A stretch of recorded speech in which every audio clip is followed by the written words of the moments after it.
வணக்கம் ஃப்ரெண்ட்ஸ். ரேடிகாசி சீரியலில் இன்னும் எபிசோடில் என்ன நடக்குதுன்னு பார்க்கலாம் வாங்க.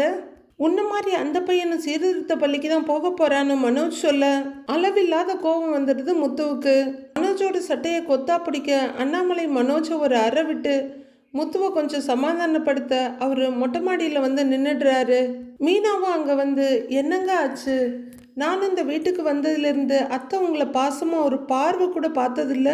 ஒரு அம்மாவால் எப்படி தன் புள்ள மேலே பாசம் வைக்காம இருக்க முடியும்னு நான் புரியாமல் இருந்திருக்கேன். கண்டிப்பாக உங்கள் சின்ன வயசில் ஏதோ நடந்திருக்கு.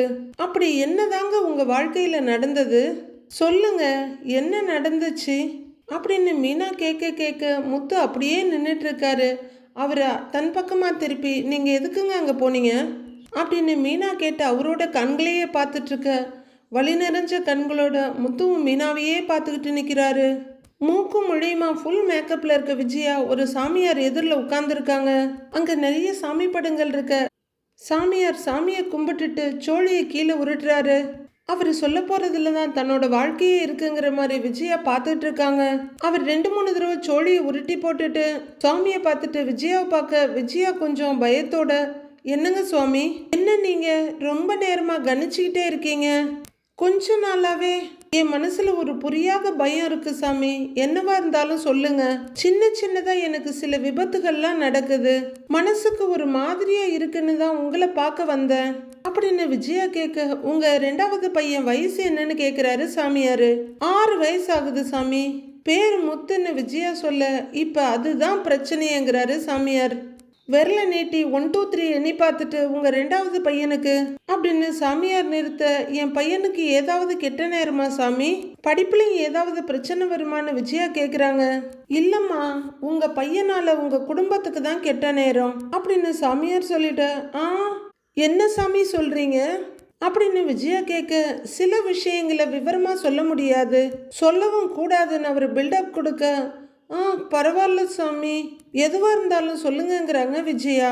உங்க பையன் உங்க கூடவே இருந்தா, உங்க முகத்தை அவன் பார்த்துக்கிட்டே இருந்தா குடும்பத்துல ஒரு இழப்பு நடக்கும் அப்படின்னு சாமியார் சொல்ல, ஐயோங்கிறாங்க விஜயா. என்ன சாமி இப்படி சொல்றீங்க? யாருக்கு ஆபத்துன்னு விஜயா விவரமா கேக்குறாங்க. குடும்பத்துல ஒருத்தர்னு சொல்லிட்டேன் இல்லம்மா, அது யாரா வேணாலும் இருக்கலாம். உங்க உயிருக்கு ஆபத்து வரலாம், இல்ல உங்களுக்கோ உங்க கணவருக்கோ உடல் நலம் பாதிக்கப்படலாம். உங்க பையன் உங்க வீட்டுல இருந்து நீங்க அவனை பார்த்துக்கிட்டு இருக்கிற வரைக்கும் ஏதோ ஒரு அசம்பாவிதம் நடக்கும் அப்படின்னு சாமியார் சொல்ல, சாமி அதுக்குன்னு பெத்த பிள்ளைய பார்க்காம இருக்க முடியுமான்னு தாய்ப்பாசத்தோடு கேட்குறாங்க விஜயா. 2 பசங்கள்ல அவன் தான் என் மேல உயிரா இருப்பான். அம்மா நீ என் பின்னாடியே ஓடி வருவாங்கிறாங்க விஜயா. அதெல்லாம் சரிதாம்மா, இப்ப கட்டம் சரியில்லையே அப்படின்னு சாமியார் சொல்ல, சாமி இதுக்கு பரிகாரம் இல்லையான்னு பதட்டமா கேட்குறாங்க விஜயா. ஒரு 6 வருஷத்துக்கு உங்க 2வது பையன் உங்க வீட்டில் உங்க கூட இருக்கக்கூடாது அப்படின்னு சாமியார் சொல்லிட. சாமி 6 வருஷம் என் பிள்ளைய நான் எங்க கொண்டு போய் விடுவேன் அப்படின்னு விஜயா சங்கடத்தும் வருத்தமுமா கேட்க, கிருஷ்ணர் பிறந்தப்போ தாய்மாமா கம்சனுக்கு உயிருக்கு ஆபத்துன்னு தெரிஞ்சப்போ கிருஷ்ணரை யசோதா வீட்டில் விட்டுட்டாங்க. ராமர் பெத்தவங்களை விட்டு 14 வருஷம் வனவாசம் போனாரு. அப்படி உங்க பையனை ஒரு நம்பிக்கையான இடத்துல விட்டுடுங்க அப்படின்னு சாமியார் சொல்ல, எப்படி சாமி, எப்படி 6 வருஷம் நான் என் பிள்ளைய பிரிஞ்சு இருப்பேன்? அவன் கூட இருந்தா யார் உயிராவது போயிடுமா அப்படின்னு விஜயா கேட்க, ஆமான்னு சொல்லிடக்கூடாதுன்னு தாம்மா நான் சொல்லாம மறைச்சிக்கிட்டே இருக்கேன். நீங்க என்ன பேச வைக்காதீங்க அப்படின்னு சாமியார் சொல்ல, விஜயா ரொம்ப வருத்தத்தோட லைட்டா அழ ஆரம்பிச்சிடுறாங்க. என் பிள்ளையும் என்ன பிரிஞ்சு இருக்க மாட்டான் சாமின்னு விஜயா சொல்ல, 6 வருஷம் யோசிச்சா ஆயுசுக்கும் கஷ்டப்படணுமா? 6 வருஷம் கடந்துட்டா உங்க பையனால யாருக்கும் எந்த ஆபத்தும் வராது. நான் சொல்ல வேண்டியதை சொல்லிட்டேன், அதுக்கப்புறம் நீங்க யோசிச்சுக்கங்க அப்படின்னு அவரு பால விஜயாவோட கோர்ட்டுக்கே தள்ளி விட்டுடுறாரு. வீட்டுக்கு வர்ற விஜயா அண்ணாமலை கிட்ட சொல்லிட்டு இருக்காங்க, நம்ம குடும்பத்துக்கே ஆகாதாங்க, அதை எப்படி சொல்றதுன்னே எனக்கு தெரியல. என்கிட்ட சொல்றதுக்கு அவரே தயங்குறாரு, அவ்வளவு பெரிய ஆபத்து வரும் போல இருக்கு அப்படின்னு விஜயா சொல்ல, உன்னை யாரு ஜோசியம்லாம் பார்க்க சொன்னா அதெல்லாம்னு சொல்லி அண்ணாமலை ஏதோ சொல்றாரு. இல்லைங்க, இவரு அந்த மாதிரி ஜோசியர்லாம் இல்ல அப்படின்னு விஜயா சொல்ல, அதெல்லாம் நம்பாத விஜயா, பிள்ளைங்களால எந்த பெத்தவங்களுக்கும் ஆபத்து வராது, மனசை போட்டு குழப்பிட்டு இருக்காத. அப்படின்னு அண்ணாமலை சொல்ல, நானும் நம்பாம தான் இருக்கணும்னு ஆசைப்படுறேன். ஆனா அந்த ஜோசியர் சொன்னதெல்லாம் கேட்டா எனக்கு பயமா இருக்குங்க. அந்த ஜோசியர் சொன்னா நடக்கும்னு நிறைய பேர் சொல்றாங்க. அவர் காசுக்காகலாம் சொல்றதில்ல, தெய்வ அனுகிரகத்துக்காக தான் சொல்றாருன்னு எல்லாருமே சொல்றாங்கன்றாங்க விஜயா. சரி, இப்ப என்ன பண்ணலான்னு சொல்ற அப்படின்னு அண்ணாமலை கேட்க, இல்லைங்க, நம்ம குடும்பம் நல்லதுக்காக தாங்க சொல்றேன். உங்களுக்கும் எதுவும் ஆயிடக்கூடாது. நீங்க நல்லா இருந்தா தானே இந்த குடும்பமும் நல்லா இருக்கும், நம்ம குழந்தைங்களும் நல்லா இருப்பாங்க. அதனால தாங்க ஒரு 6 வருஷத்துக்கு தாங்க முத்துவை கொண்டு போய் உங்க அம்மா வீட்டில் விட்டுட்டு வந்துடுவோம். நாம அடிக்கடி போய் பார்த்துட்டு வந்துடுவோம் அப்படின்னு விஜயா தயங்கிட்டே சொல்ல, விஜயா, நம்ம புள்ள நம்ம கண்ணு முன்னாடி வளர்றது தான் நல்லது. இங்கே நல்ல நல்ல ஸ்கூலெல்லாம் இருக்கு, அதை விட்டுட்டு அவனை அங்கே கொண்டு போய் விட்டா அவனோட எதிர்காலம் என்ன ஆகிறது அப்படின்னு அண்ணாமலை கேட்க, இப்போ அவன் எந்த ஸ்கூலில் படிக்கணுங்கிறது முக்கியம் இல்லைங்க, நம்ம குடும்பம் நல்லா இருக்கணும், அதுதாங்க முக்கியம். அதனால தாங்க நான் சொல்கிறேன், உங்களுக்கு ஏதாவது ஒன்று ஆச்சுன்னா நானும் உயிரோடு இருக்க மாட்டேன். அப்புறம் 2 பிள்ளைங்களும் அனாதையாக போயிடும். அதுக்கு ஒரு 6 வருஷம் முத்து அங்கே இருந்துட்டு வந்தா அவனுக்கும் நல்லது, நமக்கும் நல்லதுங்க. கொஞ்சம் யோசிங்க அப்படின்னு விஜயா சொல்ல, சரி பார்ப்போம், நான் அம்மா கிட்ட பேசிட்டு சொல்கிறேன் அப்படின்னு அண்ணாமலை சொல்லிட்டு இருக்கேன். நம்ம சின்ன படிப்பாளி மனோஜ் அப்பவும் ஏதோ புக்கை வச்சுட்டு உட்காந்துருக்க. முத்த வெளியே இருந்து ஒரு குதி குதிச்சு வீட்டுக்குள்ள வந்து, அப்பா வாப்பா பிளேன் பார்க்க போலான்னு கூப்பிடுறாரு. சோஃபால உட்காந்துருக்க மனோஜ் கிட்ட வந்து, டேய் மனோஜ் வாடா பிளேன் பார்க்க போலான்னு கூப்பிட, போடா நான் படிக்கணுங்கிறாரு தலைவர். அம்மா வாமா நாம மேல போய் பிளேன் பார்க்கலாம் வாமா அப்படின்னு விஜயாவை இழுத்துட்டு, அப்பா நீ வாப்பா, அப்பா வாப்பா நாம பிளேன் பார்க்க போலாம், அப்பா வாப்பா, அம்மா வாமா, வாங்க வாங்க வாங்க வாங்க நம்ம பிளேன் பார்க்க போலாம் அப்படின்னு 2 கையாலையும் 2 பேரையும் பிடிச்சி வாங்க வாங்க வாங்க அப்படின்னு இழுத்துக்கிட்டே மேலே போறாரு முத்து. இதுவரையிலும் கேட்ட மீனா, அப்ப அதுக்கு தான் உங்களை பாட்டி வீட்டுக்கு கூட்டிட்டு போனாங்களான்னு கேக்குறாங்க. மறுபடியும் முத்து மீனாவோட கண்களை பாக்குறாரு. பாட்டி அவங்க வீட்டுக்குள்ள இருக்க அம்மா அப்படின்ற சவுண்டு கேக்குது. போயிட்டு இருக்கவங்க திரும்பி பார்த்துட்டு, வாப்பா நம்மள எப்படி இருக்க அப்படின்னு கேட்டுட்டு இருக்காங்க. அவர் ஒரு பேக்கை கொண்டு வந்து வைக்கிறாரு. அவர் பின்னாடி விஜயாவும் முத்துவும் இருக்காங்க. நல்லா இருக்கேம்மான்னு அண்ணாமலை சொல்ல, விஜயா நல்லா இருக்கியான்னு கேட்குறாங்க பாட்டி. நல்லா இருக்கேன் அத்தை, நீங்கள் எப்படி இருக்கீங்கன்னு விஜயா கேட்க, நல்லா இருக்கேன், கொஞ்ச நாளைக்கு மெட்ராஸ் போகிறேன்னு சொல்லிட்டு அங்கேயே இருந்துட்டீங்களே, சரி சரி நீங்கள் நல்லா இருந்தா சரி அப்படிங்கிற பாட்டி விஜயா கையில் பிடிச்சிருக்க பொடியனை பார்த்து, முத்து அப்படின்னு போய் கண்ணத்தை பிடிச்சி கொஞ்சிட்டு, எப்படிப்பா இருக்க வா அப்படின்னு கூப்பிட, அப்படின்னு விஜயா பின்னாடி போய் ஒளிஞ்சிக்கிறாரு. பாட்டிக்கிட்ட வாப்பா அப்படின்னு பாட்டி கூப்பிட, ஊஹோன்னு நல்ல வேகமாக ஒளிஞ்சிக்கிறாரு. என்ன அண்ணாமலை கூப்பிட்டா வரமாட்டேங்கிறான் அப்படின்னு பாட்டி அண்ணாமலை கிட்ட கேட்க, இப்பதானே வந்திருக்கிறான் அப்படின்னு அண்ணாமலை சொல்லிட்டு இருக்கும் போதே அவங்களோட ஃப்ரெண்ட்ஸு அக்கம் பக்கத்து வீட்டுக்காரங்க வர்றாங்க. என்னப்பா அண்ணாமலை எப்படி இருக்க, பார்த்து ரொம்ப நாள் ஆச்சு அப்படின்னு ஒருத்தர் சொல்ல, வாப்பா அண்ணாமலை ஏதோ இப்போவாவது வரணும்னு தோணுச்சு உனக்கு அப்படின்னு பேசிக்கிட்டே ஒரு 4-5 பேர் வந்து அண்ணாமலை கிட்ட விசாரிக்கிறாங்க. வாங்க வாங்க உட்காருங்க அப்படின்னு அண்ணாமலை அவங்கள உட்கார வச்சு அவங்ககிட்ட பேசிட்டு இருக்காரு. அப்போ மிஸ்டர் முத்து, சாரி மாஸ்டர் முத்து, பாட்டி வீட்டில் இருக்க ஊஞ்சல் மேலே ஏறி நின்று ஆடிட்டு இருக்காரு. வந்த விஷயத்த அண்ணாமலை சொல்லிட, என்னப்பா சொல்றீங்கிறாங்க பாட்டி. அவரை பார்த்துட்டு போக வந்த ஊர்க்காரங்களும் அங்கதான் உட்கார்ந்துருக்காங்க.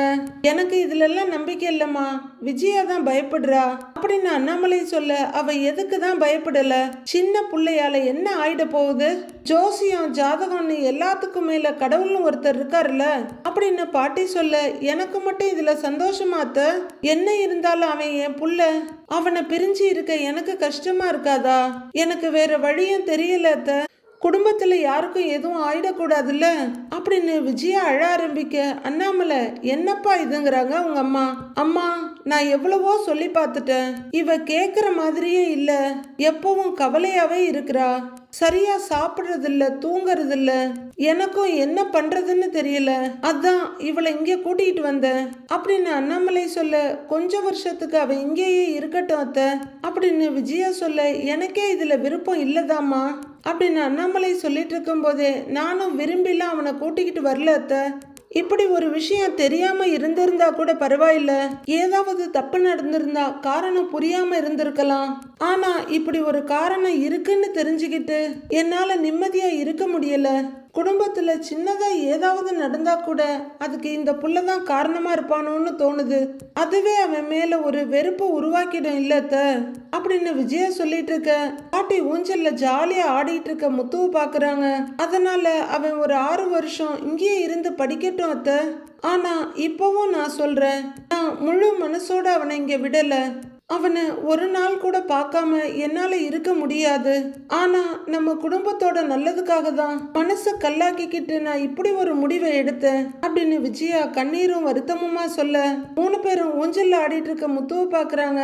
அப்பா, இந்த ஊஞ்சல் சூப்பரா இருக்குப்பா, நம்ம வீட்டுக்கு போகும்போது இதை எடுத்துட்டு போலாம்ப்பா அப்படின்னு வேக்கியானமா சொல்றாரு மாஸ்டர் முத்து. அப்போ அங்க உட்கார்ந்துருக்கவர்ல ஒருத்தர், அண்ணாமலை உன் கஷ்டம் புரியுதுப்பா, ஆனா உன் சம்சாரம் சொல்றதும் யோசிக்க வேண்டிய விஷயம் தானே. ஒருவேளை பிற்காலத்துல ஏதாவது தப்பு நடந்துட்டா அப்ப முன்னாடியே எதுவும் செய்யலையேன்னு மனசை போட்டு உறுத்தும் இல்லையா அப்படின்னு அவரு சொல்ல, எனக்கே இதுல விருப்பம் இல்லதான், அதுக்காக எப்படிடா 6 வருஷம் பிரிஞ்சு இருக்கிறது அப்படின்னு அண்ணாமலை சொல்ல விஜயா அழுதுட்டு உட்கார்ந்துருக்காங்க. நம்மளை விட்டுட்டு போறதுக்கு தான் இங்க கூட்டிட்டு வந்திருக்காங்கன்னு தெரியாம குழந்தை வெங்கையும் இங்கேயும் விளையாடிட்டு இருக்கான். அம்மா இருக்காங்கல்ல, அவங்க பாத்துக்க போறாங்க, கூட நாங்கெல்லாம் இருக்கோம் அப்படின்னு அவரு சொல்ல, ஆமாப்பா நாங்கெல்லாம் இருக்கோம்லங்கிறாரு இன்னொருத்தரும். ஆமாப்பா, சொந்த பந்தம்னு நாங்கெல்லாம் இங்கே தானே இருக்கோம், எங்க புள்ள மாதிரி நாங்க பாத்துக்கிறோன்னு ஒரு லேடியும் சொல்ல, ஆமாப்பா அப்படிங்கிறாங்க இன்னும் 2 பேரும். பாட்டி ஒரு முடிவுக்கு வந்தவங்களா, அண்ணாமலை நீ வருத்தப்படாதப்பா, எனக்கும் இதுல எல்லாம் நம்பிக்கை இல்லதான், ஆனா உன் பொண்டாட்டி பயந்து போயிருக்கா, சரி விடு, அவன் இங்கேயே இருக்கட்டும், உன்னை நான் வளர்த்து ஆளாக்கி இருக்கேன், உன்ன மாதிரி நல்லவனா என் பேரனையும் வளர்ப்பேன்டா, நீ கவலைப்படாதையா, நான் பாத்துக்கிறேன் அப்படின்னு அண்ணாமலைக்கு சொல்ற பாட்டி. முத்து இங்க வாயான்னு கூப்பிடுறாங்க. அது வரலையும் என்ன பேசுறாங்கன்னு புரியாம பார்த்துட்டு நின்றுட்டு இருந்த முத்து பாட்டி அப்படின்னு வந்து நிக்கிறாரு. இனிமே நீ பாட்டி கூட தான் இருப்ப, இங்க இருக்கிற ஸ்கூல்ல தான் படிக்க போற, உனக்கு என்ன வேணாலும் பாட்டி நான் செய்யறேன் சரியா அப்படின்னு ஒரு கையால புடிச்சுக்கிட்டு இன்னொரு கையால முகத்தை புடிச்சிட்டு கேட்டுட்டு இருக்காங்க பாட்டி. மாட்டேன், நான் அம்மா கூட தான் இருப்பேங்கிறாரு முத்து. உடனே பாட்டியோட கையில இருந்து விடுவிச்சுக்கிட்டு, அம்மா நான் உன் கூட தாமா இருப்பேன் அப்படிங்கிறவரு அவங்க அம்மாவோட ஒரு கையை பிடிச்சிக்கிட்டு, அம்மா நான் உன் கூட தாமா இருப்பேன், நான் உன் கூட தாமா இருப்பேன், நான் உன் கூடயே வர்றேம்மா, உன் கூடயே வர்றேன், என்னை விட்டு போகாதம்மாங்கிறாரு. பாட்டி இதை பார்த்துட்டு கொஞ்சம் சங்கடமாகி, முத்து இங்க வாராசான்னு கூப்பிடுறாங்க. ஆஹா நான் மாட்டேன், நான் அம்மா கூட தான் இருப்பேன் அப்படிங்கிற முத்து விஜயாவை பக்கத்துல போய் ஒண்டி நின்னுக்கிட்டு ஒரு கையால அம்மாவோட கையை பிடிச்சிட்டு இன்னொரு கையால விஜயாவோட தோலை தாங்கி பிடிச்சிக்கிறாரு. பின்னாடி இருக்க கைய விஜயை எடுத்து முன்னாடி விட்டுட்டு, முத்து இனிமே நீ பாட்டி கூட தான்ப்பா இருக்கணும் அப்படின்னு கலங்கின குரல்ல விஜயா சொல்ல, முடியாதுமா நான் உன் கூட தான் இருப்பேன் அப்படிங்கிறவரு அண்ணாமலை கிட்ட திரும்பி, அப்பா நீ சொல்லுப்பா, நீ சொல்லுப்பாங்கிறாரு. அண்ணாமலை ஒன்னும் சொல்லாம அவரோட முதுகுல கைய வைக்க, இங்க பாருப்பா முத்து, அம்மா சொல்றத நீ கேப்பல்லன்னு விஜயா அழுகையோட கேக்குறாங்க. கேப்பேங்கிறாரு முத்து. விஜயா ஒரு தடவை மூக்க உறிஞ்சிட்டு, பாட்டி உன்னை நல்லா பார்த்துக்குவாங்க, நீ கொஞ்ச நாளைக்கு இங்கேயே இரு, அப்பப்ப அம்மா உன்னை இங்க வந்து பார்க்குறேன், பாட்டி சொல்றத கேட்கணும், நல்லா படிக்கணும், நல்ல பையனா இருக்கணும் சரியா அப்படின்னு விஜயா கேட்க முத்து விஜயாவையே பார்த்துட்டு நிக்கிறாரு. அண்ணாமலை மெதுவா எந்திரிச்சிட்டு, அம்மா நாங்க புறப்படுறோம்னு சொல்ல விஜயாவும் எழுந்திருக்கிறாங்க. இருப்பா சாப்பிட்டுட்டு போலான்னு பாட்டி சொல்லிட்டு இருக்க அண்ணாமலையை பார்க்க வந்தவங்கள எழுந்து நிற்கிறாங்க.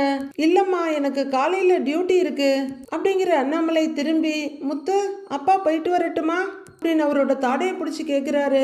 முத்து என்ன ஏதுன்னு புரியாம பார்த்துட்டு விஜயா பக்கம் திரும்பி, அம்மா அம்மா நான் உன் கூடவே வர்றேம்மா, அம்மா அம்மா அம்மா நான் உன் கூடவே வர்றேம்மா, நானும் வர்றேம்மா, நான் உன் கூடவே வர்றேம்மா அப்படின்னு விஜயாவோட ஒரு கையை பிடிச்சிட்டு கெஞ்சிட்டு இருக்க பாட்டியும் அண்ணாமலையும் ரொம்பவே சங்கடமும் பரிதாபமா பாத்துக்கிறாங்க. அம்மா என்னை விட்டுட்டு போகாதம்மா, போகாதம்மா, நான் உன் கூடயே வர்றேம்மா, என்னை விட்டுட்டு போகாதம்மா அப்படின்னு விஜயாவோட கண்ணை பார்த்து கெஞ்சிட்டு இருக்காரு முத்து. முத்து நான் உன்னை அப்புறம் கூட்டிட்டு போறேன்ப்பா சரியா, பாட்டிக்கிட்ட வான்னு கூப்பிடுறாங்க பாட்டி. இப்போ முத்து விஜயாவோட 2 கையையும் பிடிச்சிக்கிட்டு, அம்மா அம்மா உன் கூடயே வர்றேம்மா, அம்மா அம்மா நான் உன் கூடயே வர்றேம்மா, நானும் வர்றேம்மா, அம்மா என்னை விட்டுட்டு போகாதம்மா அப்படின்னு கெஞ்சிக்கிட்டு இருக்க விஜயா டக்குன்னு அழுதுகிட்டு முத்துவை ஹக் பண்ணிக்கிறாங்க. பாட்டி அண்ணாமலை வீட்டுக்கு வந்தவங்கன்னு எல்லாருமே இந்த காட்சியை ரொம்ப பாவமா பாக்குறாங்க. கொஞ்ச நேரம் விசும்புற விஜயா முத்துவை தள்ளி நிறுத்தி தலையை தடவி கொடுத்து நெத்தியில ஒரு முத்தம் கொடுத்து நிமிர போக, அண்ணாமலை நீங்க கிளம்புங்கப்பா, நான் பாத்துக்கிறேங்கிறாங்க பாட்டி. அம்மா என்னை விட்டு போகாதம்மா, நானும் வர்றேம்மா. அம்மா என்னை விட்டு போகாதம்மா, நான் உன் கூடயே வர்றேம்மா, என்னை விட்டு போகாதம்மா அப்படின்னு முத்து கெஞ்சிக்கிட்டே இருக்க, விஜயா மெதுவா அவங்க கையை பிடிச்சிருக்க முத்துவோட கையெல்லாம் விலக்கி விடுறாங்க. அவங்க நடக்க ஆரம்பிக்க முத்து அடுத்த கையை பிடிச்சிக்கிட்டு, அம்மா என்னை விட்டு போகாதம்மா, நானும் வர்றேம்மா, நானும் வர்றேம்மா, என்னை விட்டு போகாதம்மான்னு கையை கெட்டியா பிடிச்சிக்கிறாரு. விஜயாவும் அழுதுகிட்டே அவர் கையை பிரிச்சு விட்டுட்டு டக்குன்னு போயிடுறாங்க. பாட்டி பின்னாடி ஓடிடாத மாதிரி தாங்கி பிடிச்சிக்கிறாங்க. முத்து ரெண்டு கையையும் நீட்டிக்கிட்டு, அம்மா போகாதம்மா, அம்மா ப்ளீஸ் அப்படின்னு கத்திட்டு இருக்காரு. அந்த நிமிஷம் இப்பவும் அவர் கண்களில் கண்ணீரோடு நிற்க, மீனாவும் ரொம்ப சங்கடத்தோடு நிற்கிறாங்க. என்னால் எதுவும் ஆயிடக்கூடாதுன்னு என்னை விட்டுட்டு போயிட்டாங்க. ஏன் எதுக்குன்னு எனக்கு அப்போ புரியல. தினமும் அழுதுகிட்டே இருப்பேன் அப்படின்னு முத்து மீனா கிட்ட சொல்லிட்டு இருக்க, முத்துவை விட்டுட்டு வீட்டுக்கு வந்த விஜயா எனக்கும் அவனை விட்டுட்டு இருக்க முடியலங்க. என்ன பண்றது, சூழ்நிலை அப்படி ஆயிடுச்சு. 6 வருஷம் எப்போ முடியும், எப்போ அவனை கூட்டிட்டு வரப்போறோன்னு இருக்கு அப்படின்னு விஜயா சொல்லிட்டு இருக்க, அண்ணாமலை நின்று கேட்டுட்டு இருக்காரு. அப்போ வீட்டில் இருக்க லேண்ட்லைன் அடிக்குது. ஏங்க முத்துவா தாங்க இருக்கும் அப்படின்னு ஓடி போய் ரிசீவர் எடுத்து காதில் வச்சுட்டு, முத்து அப்படிங்கிறாங்க விஜயா. விஜயா நான் தான் பேசுறேன் அப்படின்னு பாட்டி சொல்ல, விஜயாவோட முகம் சந்தோஷத்துல கொஞ்சம் குறைஞ்சிருது. முத்து இல்லையாங்க அத்தை அப்படின்னு கேட்க, அவன் பசங்களோட விளையாட போயிருக்கான், ஒன்றும் பிரச்சனை இல்லை, இப்ப கொஞ்சம் கொஞ்சமா இங்க இருக்க பழகிக்கிட்டான் அப்படின்னு பாட்டி சொல்ல, ஒழுங்கா சாப்பிட்றானாத்த, உங்களை ஒன்றும் தொந்தரவு பண்ணலையே அப்படின்னு விஜயா கேட்க, என் பேரன் தானே, எனக்கு பார்த்துக்க தெரியாதாங்கிறாங்க பாட்டி.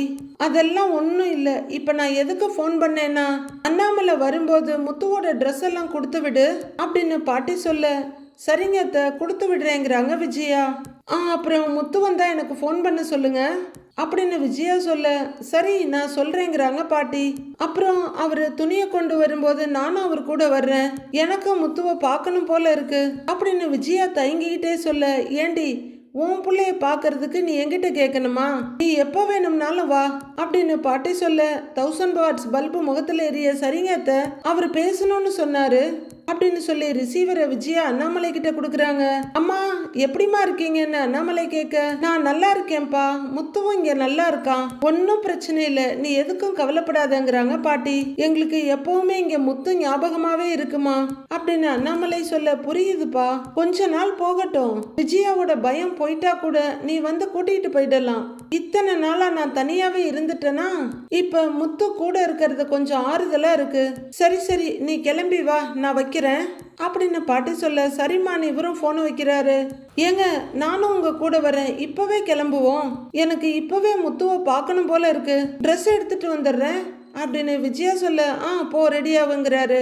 விஜயா உடனே குடுகுடுன்னு அங்கிருந்து போக, எழுதிட்டு இருக்க மனோஜ் எழுந்து வந்து அம்மா அப்படின்னு கூப்பிட, விஜயா அவரோட தோல்ல கைய வச்சு என்னப்பான்னு கேக்குறாங்க. அம்மா இன்னைக்கு எனக்கு ஸ்கூல்ல பிரைஸ் கொடுக்குறாங்கம்மா அப்படின்னு மனோஜ் சொல்ல, அப்படியா எதுக்குன்னு கேக்குறாங்க விஜயா. நான் எஸ்ஏ ரைட்டிங் காம்படிஷன்ல ஃபர்ஸ்ட் பிரைஸ் வாங்குறேம்மா அப்படின்னு மனோஜ் சொல்ல, விஜயா ரொம்ப சந்தோஷமாகி, அப்படியா அப்படின்னு மனோஜோட முகத்தை கையில எடுத்து நெத்தியில முத்தம் கொடுக்குறாங்க.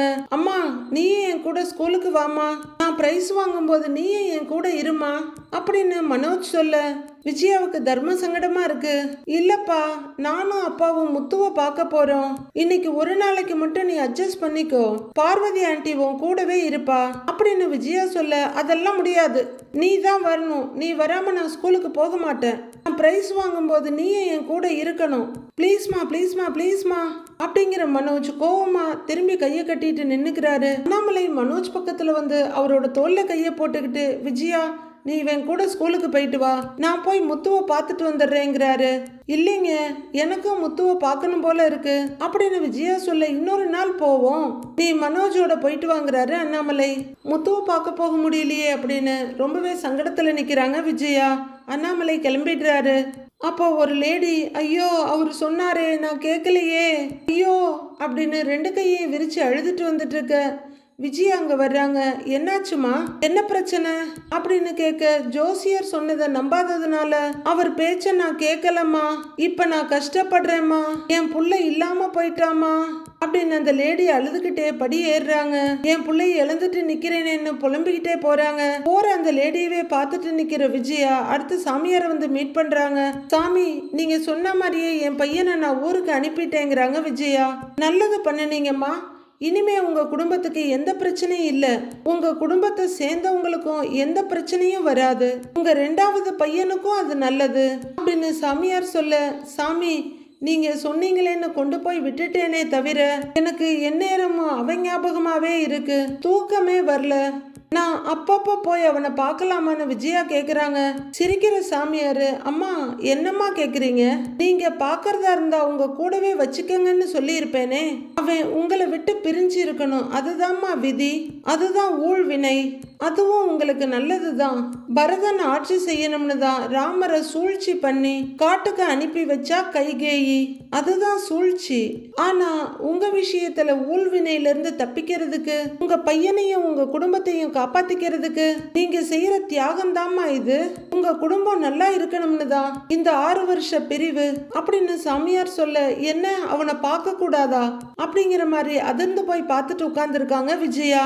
மண்டே ப்ரோமோவில் என்னாச்சு, ஏன் அழுகுற அப்படின்னு பாட்டி ஃபோன்ல கேட்க, நான் ஊருக்கே வந்துடுறேன் பாட்டி, எனக்கு இங்க இருக்க பிடிக்கவே இல்லை பாட்டி அப்படின்னு முத்து அழுதுகிட்டே அவங்க பாட்டிக்கிட்ட ஃபோன்ல பேசுறாரு. இப்போ அவரு கொஞ்சம் பெரிய பையனா இருக்காரு. கொஞ்சம் தள்ளி நின்று மனோஜ் பார்த்துக்கிட்டு இருக்காரு. அப்போ விஜயா அங்கேருந்து வர்றாங்க. அப்போ அவங்க வீட்டுக்கு வெளியே ஒரு போலீஸ் வேன் வந்து நிக்குது. நாங்க சிறுவர் சீர்திருத்த பள்ளியிலிருந்து வர்றோம், பையனை கூட்டிட்டு போறதுக்காக வந்திருக்கோம் அப்படின்னு மஃப்டியில இருக்க ஒரு போலீஸ் சொல்றாரு. விஜயா அப்படியே திரும்பி முத்துவை பார்க்க, பாட்டி அழுகியோட முத்துவோட கையை பிடிச்சிட்டு நிக்கிறாங்க. முத்து பயந்து போய், அப்பா அப்பா நம்பாதப்பா, நான் எந்த தப்பும் பண்ணலப்பா, என்ன அனுப்பாதப்பா அப்படின்னு அவரு கெஞ்ச, ஐயா வேணாங்க ஐயான்னு பாட்டி பதறிக்கிட்டு இருக்க, ஒரு போலீஸ் முத்துவோட கையை பிடிச்சி இழுக்கிறாங்க. நம்மளே அந்த போலீஸ் கிட்ட கெஞ்சிட்டு இருக்க, ஏங்க எதுக்காக இவனுக்காக காலில் விழுறேன்னு கெஞ்சிட்டு இருக்கீங்க, கூட்டிட்டு போகட்டும் விடுங்க அப்படின்னு விஜயா சொல்ல, அண்ணாமலையும் முத்துவும் அதிர்ச்சியோட பாக்குறாங்க. இவெல்லாம் அங்க போனாதான் திருந்துவான் அப்படிங்கிற விஜயா முத்துவை எரிக்கிற மாதிரி பாக்குறாங்க. முத்து சிறார் ஜெயிலுக்கு போறதுக்கு என்ன காரணம், பாட்டி வீட்டுல இருந்து எதுக்காக அவர் அம்மா வீட்டுக்கு வந்தாரு, என்ன நடந்துச்சு அப்படிங்கறதெல்லாம் அடுத்த வாரம் பார்க்கலாம் friends. Have a happy weekend. Thank you.